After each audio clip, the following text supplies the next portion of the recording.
Welcome to the Disney Parks Podcast with your hosts, Tony Casanova from DisneyByTheNumbers.com and Krista Joy from DisneyWays.com.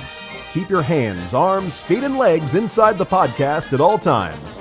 And get ready for the Disney Parks Podcast.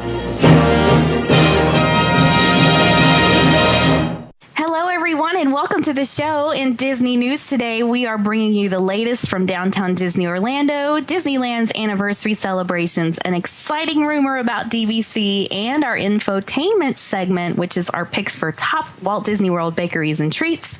But first up, we want to introduce you to our very special listener guest today. She is the owner and author at theprincesspapers.com, and she's also written a Disney 101 workshop guide called Yes, You Can Go to Walt Disney World, and part 2, which is called Disney Dining.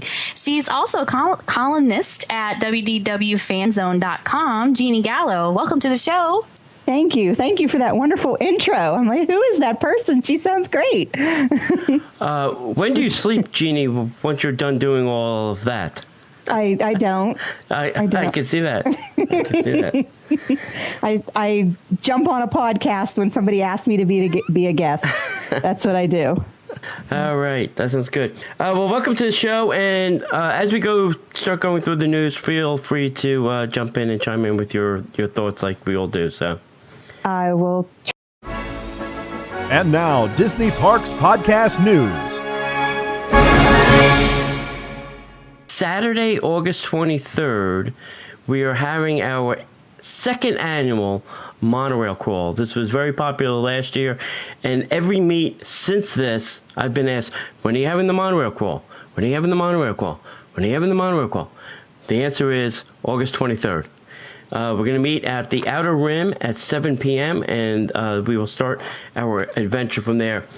We have some goodie bags, as always. I have this interesting thing that I'm not going to talk about because it'll be a surprise that we'll hand out that have been working. So all of that will happen on Saturday, August 23rd. If you want, go to our Facebook page at, I don't know what that is anymore. It's facebook.com/Disney Parks Podcast, probably. Go there and you can RSVP. Or go to the website, and it's there too. Either way. Yeah. Also, recently, we started a blog because we really have nothing else to do with our time. And we thought, hey, I have a blog. Krista's got a blog. Let's start another blog. So we started a blog. Now, when do you sleep, Tony? Now that's becoming the question I'm asking myself is, when do I get to sleep? I don't know what we're going to put there. If we're going to put stuff there, it'll probably be stuff that we can't cover always in the news. We try to keep the show to a certain time limit. I'm not even sure what that is anymore. So all the overflow will probably wind up going to the blog. But if you would like to be a contributor, if you have news or stories or trip reports, book reviews, movie reviews, anything like that, and you want to be a contributor to post on our blog, we can have that. And I'll take any and all submissions because that'll be probably less work for me. You can email us at the Disney Parks Podcast at Gmail. Send us, that you want to, put blog contributor in the subject line. This way we know what you're talking about, and then just shoot us an email. Some of the news, I got this media thing from Disney saying that they are going to, they're going to be turning a lot of the animated classics into live action films. And the first one they're doing is The Jungle Book. And they've already cast Mowgli. I don't have the person's name in front of me right now. But I'm curious to know what you all think of Disney turning all their animated classics into live action. They're starting with Jungle Book. I believe number 2 up will be Dumbo, and number 3 will be Pinocchio. So that's the order I've heard that they're going to happen, assuming Jungle Book makes money.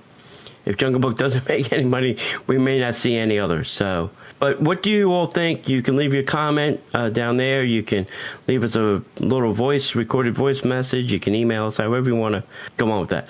The other thing that Bill Farmer had told us this a couple episodes ago, probably a long time ago, actually. There's a new cartoon out called The 7D, and it appears on the Disney XD channel. And what this is the Seven Dwarfs reanimated, kind of with this funky, new, updated look. The target audience is not us baby boomers, us people that grew up with the classic film.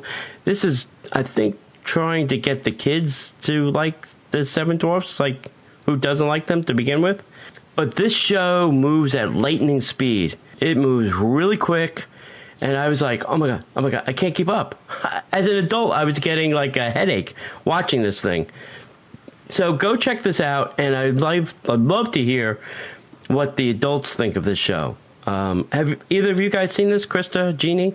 No, we talked about it over dinner, and you showed me the little cartoon dwarves and how strange they look, but that's about it. I'm actually sitting here writing some notes as you're telling me the news, so I can check some things out. All right, so as a Disney fan, I thought it was weird that Disney was reanimating something that was already animated. I don't know if it's for the better or not. Like I said, I am not the target audience, so this kind of goes over my head. But anyway, love to know what you guys think. Figure out a way to get us your response to that. I also went to the Planes Fire and Rescue preview last week, I guess it was, and this was a good. It was better than the first one. I will say that. I enjoyed this one a little bit more than the first one. The first one, I don't know, wasn't really firing on all cylinders. It was the first movie from the Disney Toon studio. Maybe that was it. This kind of aired a little bit on the short side. They're saying it's 80 minutes. My watch said it was about 60 to 65 minutes.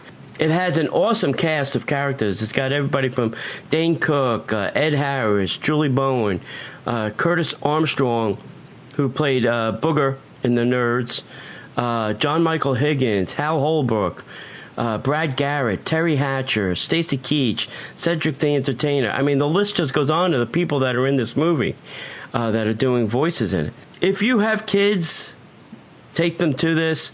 Like I said, it's a little bit on the short side, but I think they'll enjoy it. When we were watching it, we had an audience there, and there are some things that were meant for the adults, so you'll hear the adults kind of chuckle, and then there's stuff that the kids kind of enjoyed. So I think they're trying to hit both audiences with this. Go check it out if you haven't seen that already. Krista, Jeanie, you guys probably haven't seen it yet, right? No. Yeah. No. Yeah, it could be one of those things that you wait until it's out on DVD. I don't know if you want to spend $14 to go see a 60-minute movie. That's a little pricey. Or it might have some decent, if it's that short, a DVD might have some behind-the-scenes stuff on it, too. Yeah. Which is what I usually enjoy with the movies. Right. Okay, so now on to some, news, some real news. There have been some changes to the Extra Magic Hour. So beginning July 13th, which was like a week ago, the Extra Magic Hours for the Magic Kingdom will be switched to Saturdays. And then this is the schedule. So Sundays a.m. at Disney's Animal Kingdom, that will be new. Then Mondays p.m. at Disney's Hollywood Studio. Tuesdays a.m. at Epcot. Wednesdays a.m. at the Animal Kingdom. Thursdays a.m. at the Magic Kingdom. Fridays p.m. at Epcot. Saturdays p.m. at Magic Kingdom, which is new. And you'll get an a.m. at the Hollywood Studios. So you're getting a twofer. So that's good news, I guess. But I guess my thing that I always like to ask myself is, why do you think Disney is doing that? Why are they moving the Magic Kingdom hours around? I don't know, other than they're trying to control crowd patterns. Well, obviously. It seems like there are so many different things happening now at the parks to do some, I hate to use the word manipulation, but crowd manipulation. So to direct people to different areas and different parks. So Yes, I agree. Totally. So, I mean, just seems like another one of those. Somebody must have done a big overlook at all the parks and to see how they want to redistribute the guests. I always thought, and maybe it was my mistake for thinking this, that there was always extra magic. So say like a Thursday, they're saying AM at the Magic Kingdom. I always thought there was an AM at the Magic Kingdom and a PM somewhere else, but I guess I was mistaken.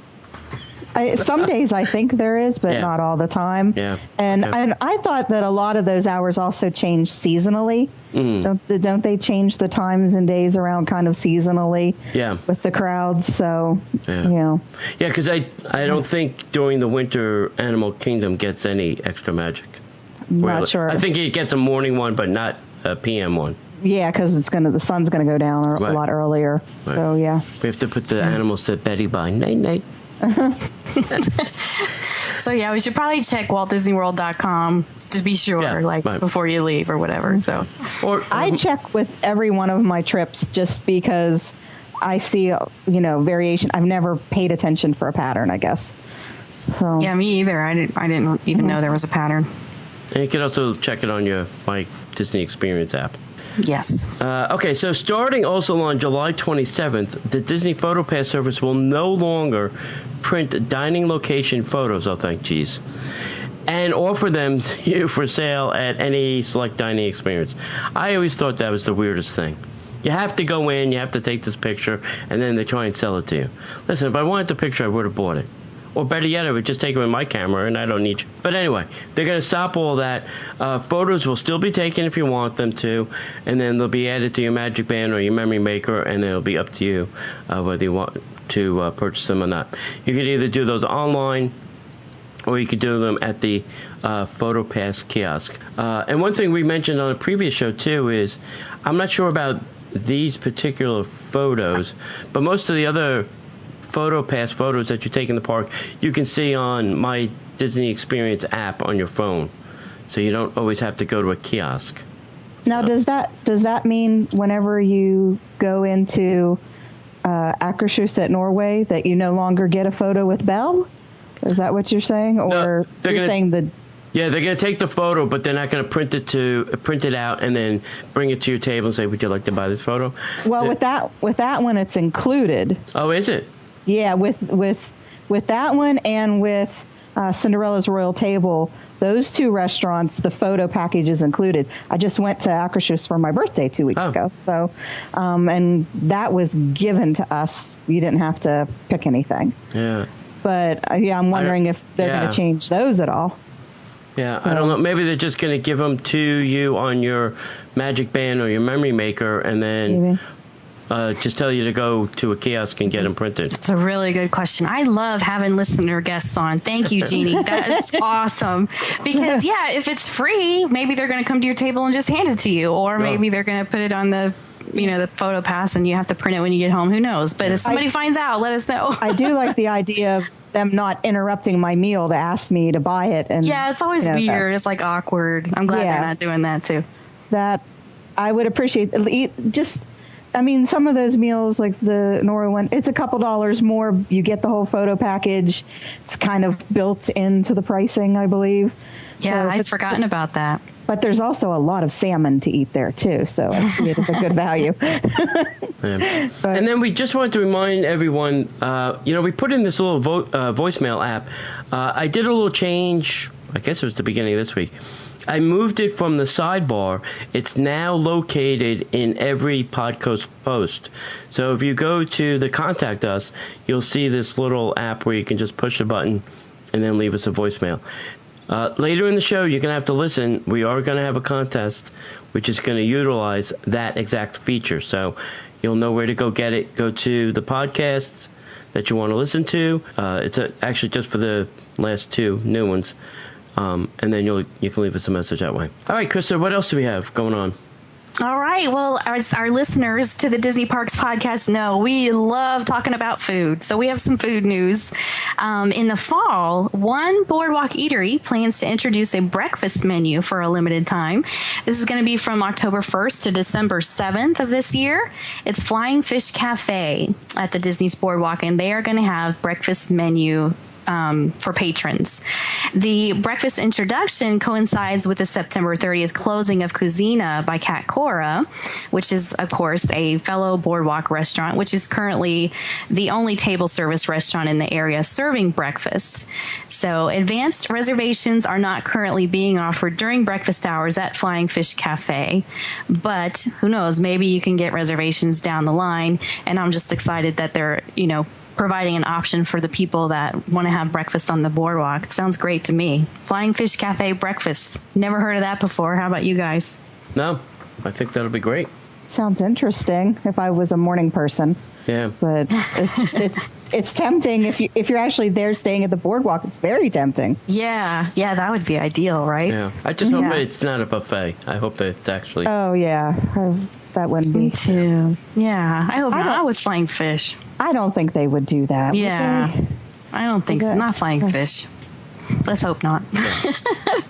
And then we just wanted to mention Trattoria al Forno. A trattoria, of course, is an Italian restaurant serving simple food, and al forno is Italian for food baked in an oven. So this is the name of the new spot that's going to showcase old world techniques, including handcrafted mozzarella made daily, which we're super excited about. Yum, yum, yum. The cavatelli, which is that small dumpling-shaped pasta, and also a variety of Neapolitan-style pizzas baked in wood-burning ovens. Those pizzas, by the way, are in the classic style of Naples, Italy, with simple tomato sauce and fresh mozzarella.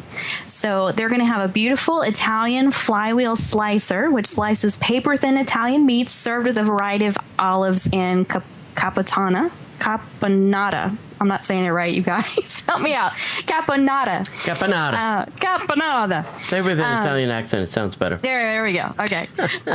So satisfying pastas, velvety seasonal risottos, and fresh seafood and vegetables will celebrate the delectable diversity of Italian cuisine with authentic ingredients and recipes from Italy's various regions. They're also going to have 100% Italian wines from historic wine regions, including Tuscany, Veneto, and Piedmont, with over 60 offerings by the bottle and more than 25 wines by the glass. So this is exciting stuff. They're also going to have signature cocktails and Italian beers and sodas to round out the drink menu, with a signature blend of Italian coffee roasted just for Trattoria al Forno. So you'll have another option besides Starbucks. If you want to go get some Italian coffee, you can do that. Yes, sir. Now, I see this as a great potential to have a future pizza throwdown between the new restaurant and Via Napoli for what pizza from Italy in a wood-fired oven, is better. I mean, this could rival the pineapple Dole Whip versus citrus swirl debates. well, that's interesting that you say that, Jeannie, because there was a rumor going around that the guys that own Via Napoli, well, they own all three of those restaurants there, that they were going to open a second restaurant. And I'm wondering if this is that second restaurant. Oh, I wonder. We'll have to find out maybe when this gets a little bit closer to opening time. When I looked at the menus, it did seem like a lot of the items that were coming were kind of similar to what Cat Cora did. Like there was a whole fish, and then, she does the griddled cheese versus, the mozzarella. I saw, it's still that Mediterranean thing happening. Yeah. Listen, they could open up an Italian restaurant in every resort, and I'd be fine with that. As long as Me too. As long as it's good Italian food. Yeah. I mean, I'm talking with my hands right now. Yeah, exactly. I am too.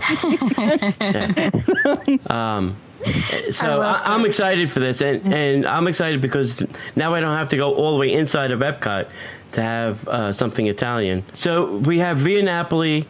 We'll have this restaurant. There's La Luce over at Bonnet Creek. Four Seasons will have Ravello. I think there's the other one at Universal that opened up, Vivo. So that's 5 Italian restaurants that kind of just, all of a sudden happened. Yeah, there must be a new trend. So that's awesome. I'm excited. I'm down for that. Well, and finally, just remember. Oh, sorry. Go ahead. What were you saying? Go ahead. I had something to ask later, but I don't want to interrupt. No, go ahead. Yeah, you're good. Yeah. Well, I was wondering if you'd heard anything about the food truck park opening at Downtown Disney, because it's supposed to be coming at the end of the summer. Yeah, I heard around October. Oh, really? Yeah. So the signs told me said end of summer, but I'm going to have to ask the chefs again. I did just get new menus for them. They just changed their menus and updated a lot. Okay. So, and the chef sent me some photos of the food and the new menus and pricing. And I'm going to put that up on the Princess Papers blog this week. So people can look at that. But I don't have an update yet on the food truck park opening. And I was just wondering when that was going to happen. If they were smart, they would coincide it with the opening of Food and Wine. Do you think? You think that won't conflict? No. Because everybody will be over there? That festival's going 53 days. I don't think there's any kind of conflict. Yeah. I think people can make a... because you can do Food and Wine all day long and then go there at night. Yeah. Yeah, that's true. And I know that Shades of Green, which the old Disney Inn that's now the military-owned resort, they do an Oktoberfest every year, September, October, and they've now moved it to the first weeks of Food and Wine Festival. And the thing with that is you don't have to be military to get in for that event. Yeah. And it's about $15, and it's all-you-can-eat buffet all night with band and everything. Wow. It's amazing. I've gone several times now. Free parking, everything. I really recommend going over there. They just released the dates for that. It's like the last weekend of September, first weekend of October at Shades of Green. And everybody's welcome to go. Everybody's welcome. We have to go check it out. Yeah, definitely. Wonderful. Yeah, thanks for sharing that. That's awesome. Yeah. You can check, if you look on the shadesofgreen.org website, they have the ad for it with dates and times. Perfect. Awesome. Let's meet there. Sounds good. Yeah, it's I think that would be a great meet place. Yeah. All right. So, and then the other stuff I just wanted to cover was, I want you to remember that for your Disney-inspired Magic Band covers, you want to contact myfantasybands.com. When fabric covers are bulky and rubber charms pop off, you want to be a trendsetter and enjoy these gorgeous matte finish decals that stay put. Free shipping is always included, and you can check out myfantasybands.com and type in DP Podcast 15 for at checkout for a 15% discount. So, and we just want to thank our sponsor of this episode, myfantasybands.com. So these are really beautiful new decals for your Magic Band. So you definitely want to look at them. They're different than all the others out there. They're, in my opinion, I think they're the best that I've seen. So, and then last, we just wanted to mention the Friends of the Podcast page. We have a new page on the website. And you can just check out our friends that, we've actually worked with and we know are good quality, Disney related vendors. So if you want to check that out, we've got some discount codes on some various things and good stuff like that. So just go to DisneyParksPodcast.com and click on the button that says Friends of the Podcast. Okay. If you were coming to Disney World, and I know we've talked about this before, but I want to give you an update. There is some massive construction going on around downtown Disney. I was down there this weekend, and it ceases to amaze me how much worse they can make it. Well, that's good to know. Yeah, really. If you are coming here, my suggestion is if you are staying at a Disney resort, take the bus. Do not attempt to drive your car there. You really will not have any fun trying to find a place to park. But here's what they're telling us. So Buena Vista Drive has now been reduced down to 35 miles an hour in most areas around downtown Disney, and also has reduced the lanes. There were some lane shiftings. There's things going on where you're shifting to the right or you're shifting to the left.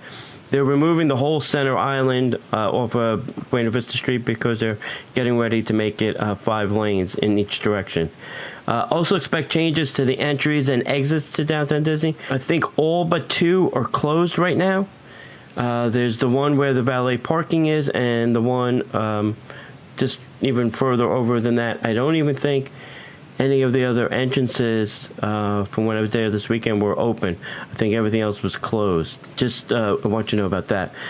Parking lot L, which is located behind Lanuba on the side nearest Disney Quest, will also be partially closed during July. What little parking there is now being reduced down to even littler parking. Take heed in that. And then Buena Vista Drive will eventually be expanded to 10 lanes, hopefully. The other rumor I heard is that the casting center, sometime between July and August, is also going to be taken down. And that's where the cast member parking garage will go. There'll probably be even more lane closures in that area once that construction starts. So if you are coming down here within the next year and a half or so, just be warned, there's some stuff going on at Downtown Disney. Have you ladies, either one of you, been down there lately? Tried to park a car, drive a car? Yes, I've had several trips, 3 different trips in the past month, and each trip it's just getting progressively worse. And I know that the last trip I don't usually take the buses because I have my own car because I'm relatively local. But the last trip, we decided, well, we're going to take the bus. And it was 45 minutes from Wilderness Lodge to get over there, which I wasn't happy about. But then 2 days later, we tried to stop in because I was happy to have my free Earl of Sandwich birthday coupon. And I'll just pop in and grab my free sandwich on the way back home. And couldn't find a place to park, so left sandwichless and sad. There's no popping into Downtown Disney anymore. Nope. There is no popping in. Yeah. There is no, and the buses actually were a little more backed up because so many people are taking them instead of trying to park. Listen, I'm sure Disney won't condone this behavior, but if you insist on driving your car in that direction towards Downtown Disney, I've been parking at Port Orleans and taking the boat over. That seems to be the quickest way. That bus doesn't really go that quick. The boat doesn't have to stop for cars or traffic or lights or anything like that. So that seems to be the quickest mode of transportation.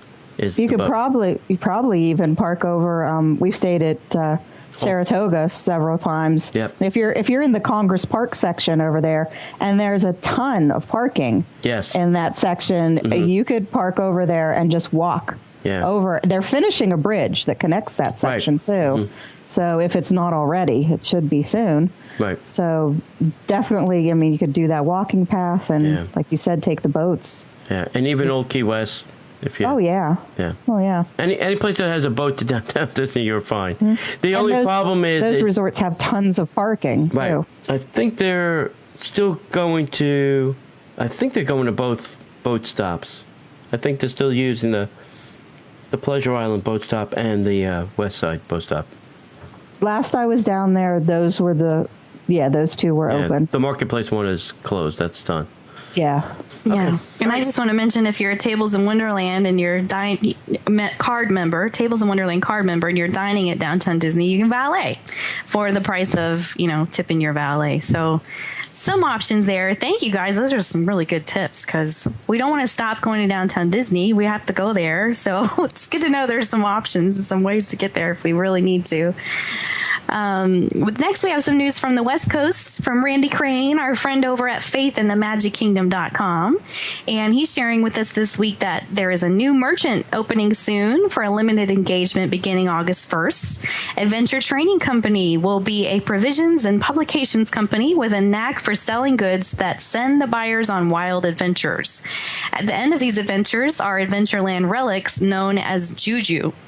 These unique artifacts reflect the ancient traditions and importance of storytelling in Adventureland. You can collect juju, collect adventures, collect stories, and if you were at 2013's D23 Expo and participated in the WDI Adventureland playtest, you've already had a peek at this action.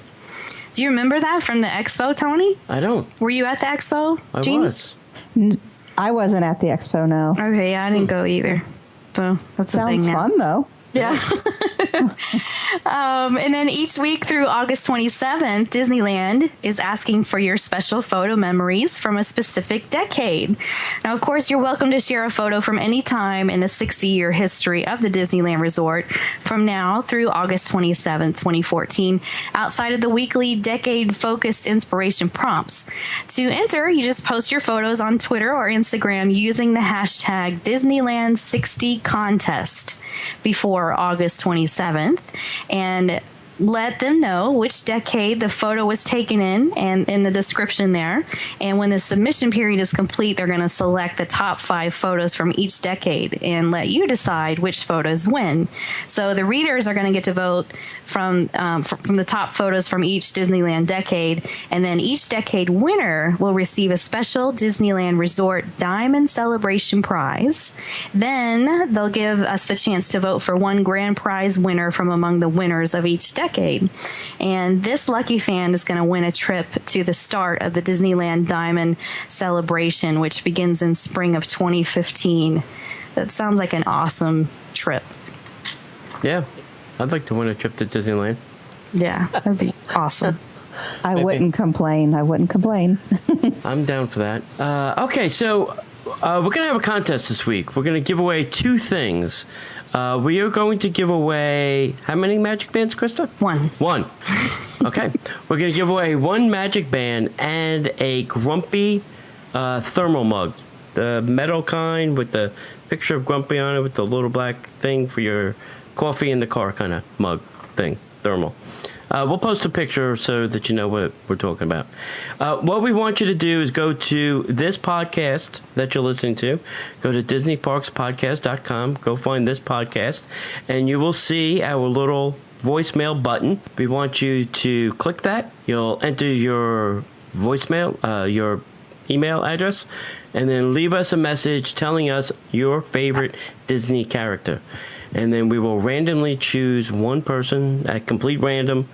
We use like random.org or something to select a winner, and we will send you the mug, which is given to us by Destinations in Florida, and 1 magic band, which is my magic fantasy. No, my fantasy. MyFantasyBand.com. Thank you. Yeah. Thank you. I couldn't think off the top of my head. Okay, so if you do that, we will give you until. Yeah, we'll put it on Facebook and we'll stuff. Put the date up there when you can submit all this. So once again, you're going to go to this podcast show on Disney Parks Podcast, Grumpy Mug, Fantasy Band. You'll win both. It'll be simple as pie. And we'll have all the instructions on the page. Believe it or not, we were talking about candlelight processional dinner packages. I feel like we're just blowing right through the year. We're only in July. We're talking about It's Christmas in July. Yeah, I guess so. So they started to announce some of the people that will be doing the candlelight processional, and they're doing some of the bookings.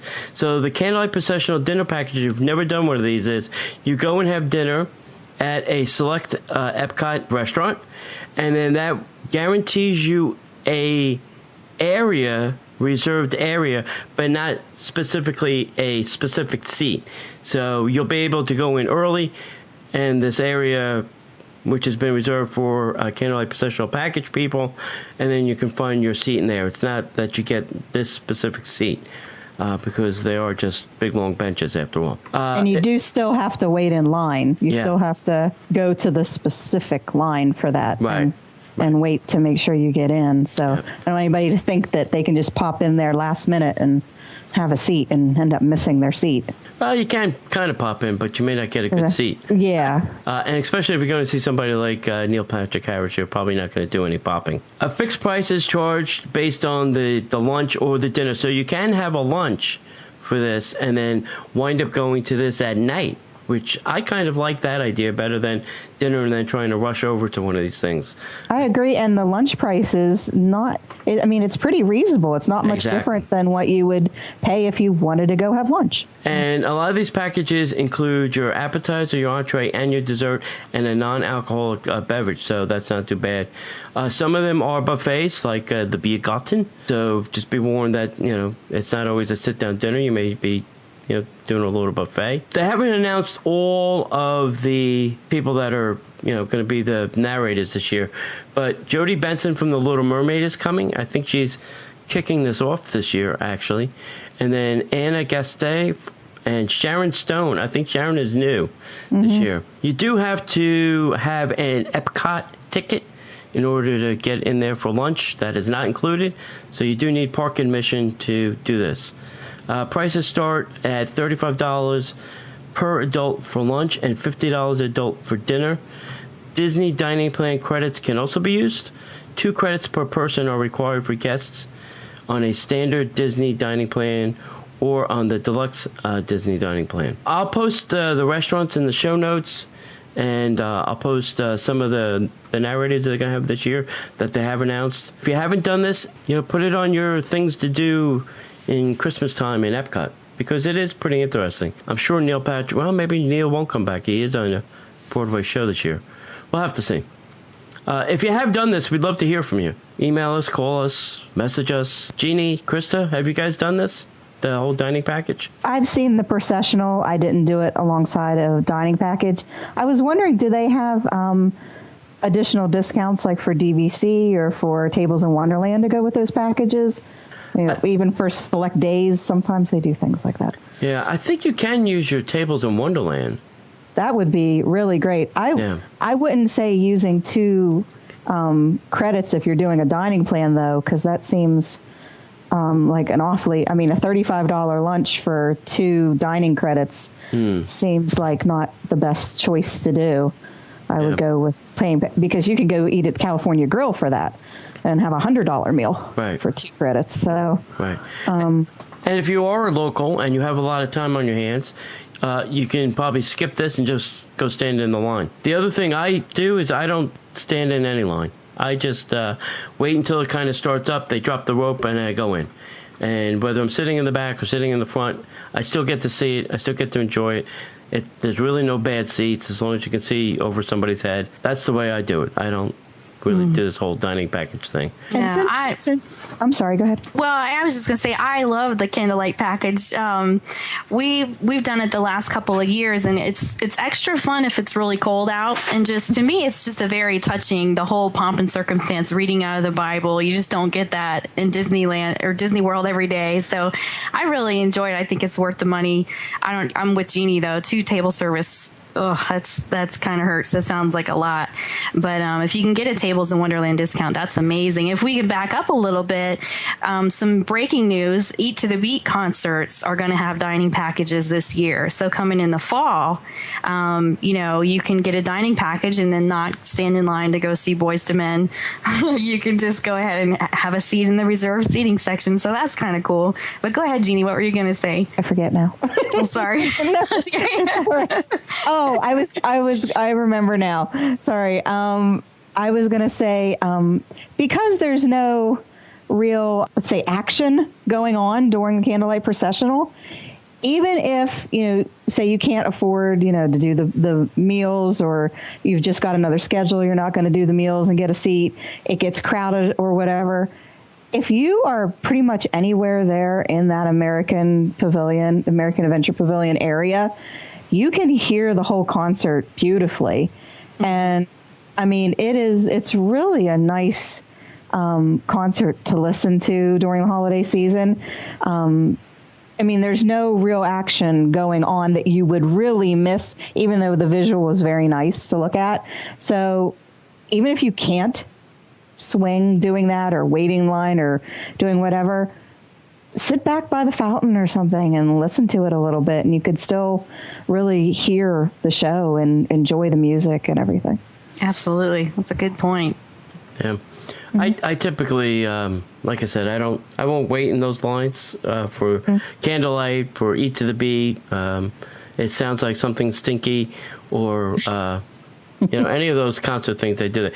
Because most of the times you could just walk up or just stand in the back and see it and hear it. I mean, a lot of the rock bands play so loud you can hear it in Hollywood studios. That's just me. That's the joy of being a local. Yeah. Is you start having that sense of I'm not really going to wait in line. Yeah. Yeah. Lines are for tourists. Yeah, I have that now too, and I enjoy it immensely. Yeah. So. And then Tony, did you want to talk about the YouTube channel? We have a YouTube channel. Wait, let me write that down too. He worked so hard on this thing. I want him to be able to talk about it. Go ahead, Tony. All right, so go to youtube.com/user/Disney PK podcast.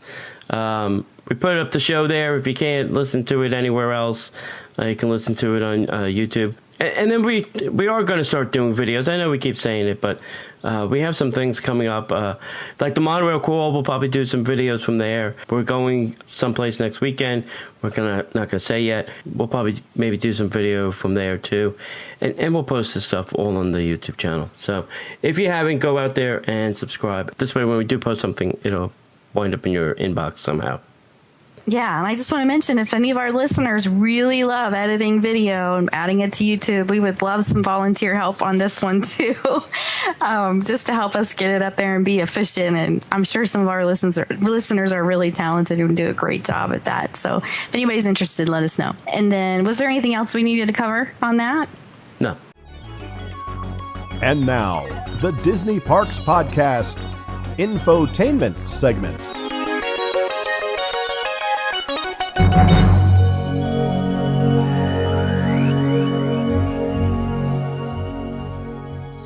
And you love food like we do, we have some good ideas for you to get a quick snack. So we'll start with our guest, Jeanie. If you can name your bakery and name your treat, and then we'll go around and do our list. First one I will say is a recent discovery for me.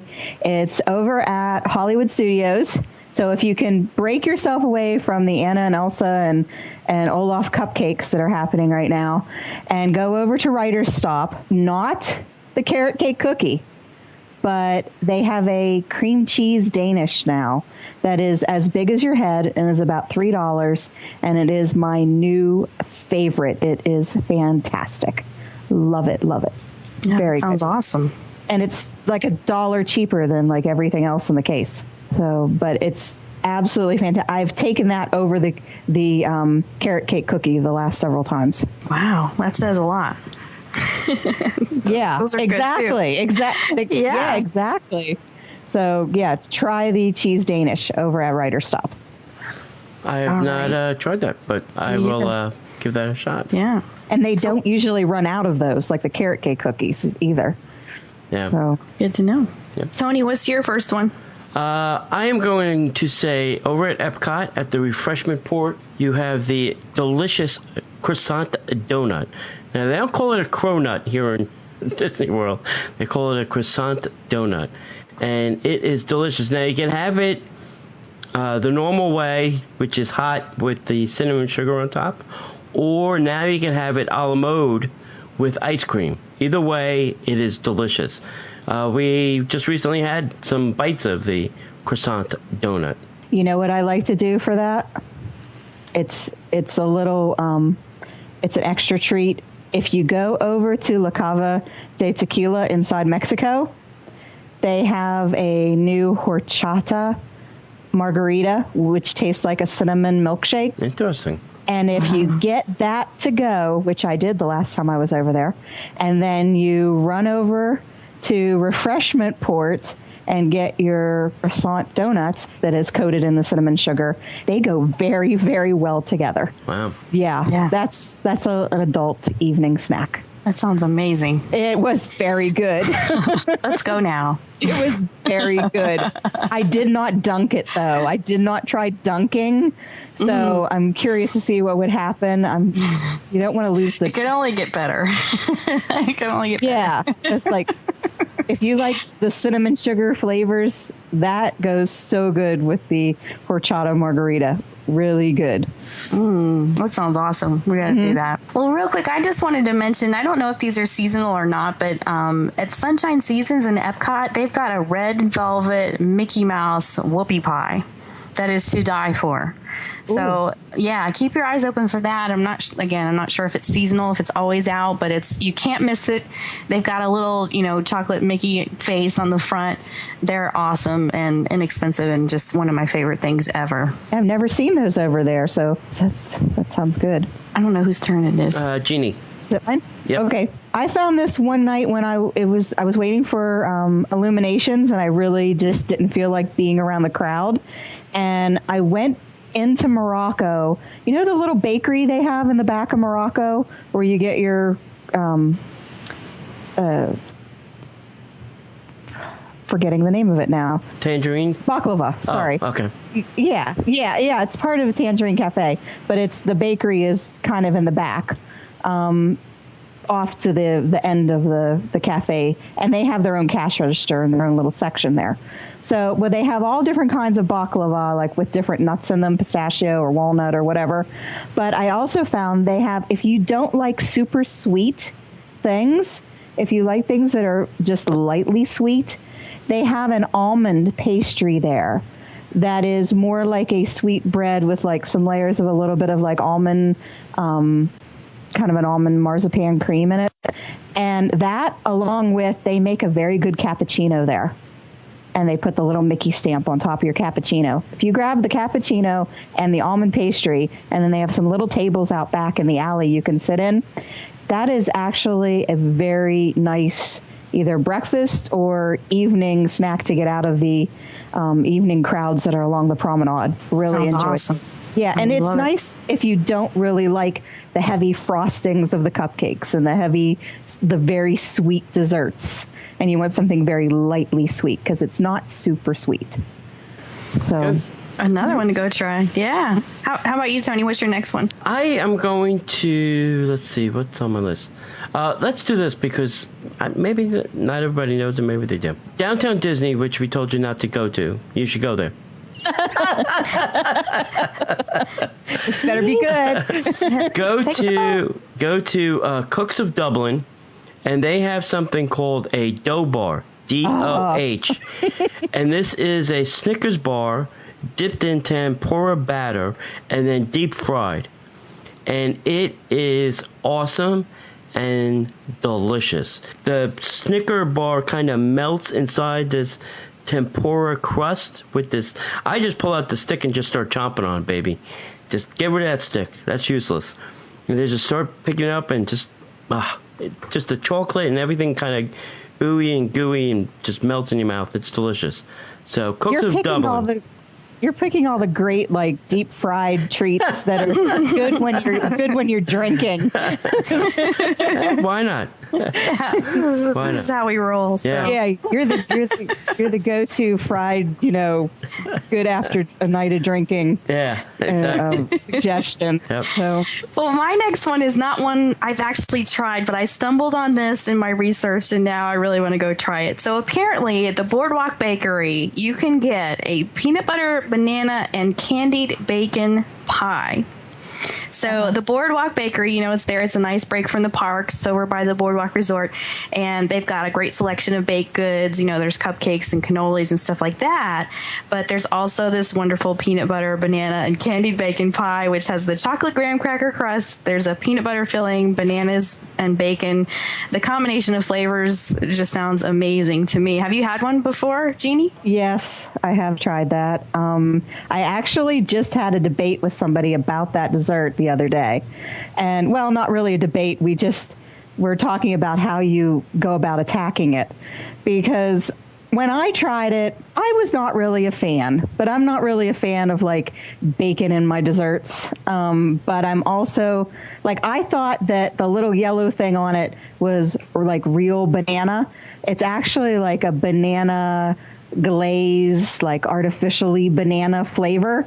That's really, really strong, like banana candy flavor. And I wasn't expecting that. I was expecting like a real fruit flavor banana. So when I took a bite of it, I just got this really strong candy banana flavor, and it kind of killed my palate. But from what I understood from the person I talked to, she said if you take a bite of everything together, like you get some of the peanut butter, the chocolate, the bacon, and the banana, everything at once, then it balances out that banana. I think there's a technique to eating that dessert to enjoy it properly. Yeah. I think it's experimentation is called for on that one. It seems, and I would share it with a friend just in case you don't like it, then you can make somebody else eat it. So that's what I did. Krista? What's your next one? Oh, you. I just went. No. Did you? No. Yeah. Jeanie just went. Did you? No, I just jumped in on hers because I had tried it. I guess it's my turn. Yes. Okay, I'm going to go over to Animal Kingdom, to the Kusafari Bakery. They have two different cupcakes there that are similar in the fact that they are a cupcake, and then they have like a chocolate popsicle sticking up out of them. And the one is the white elephant cupcake.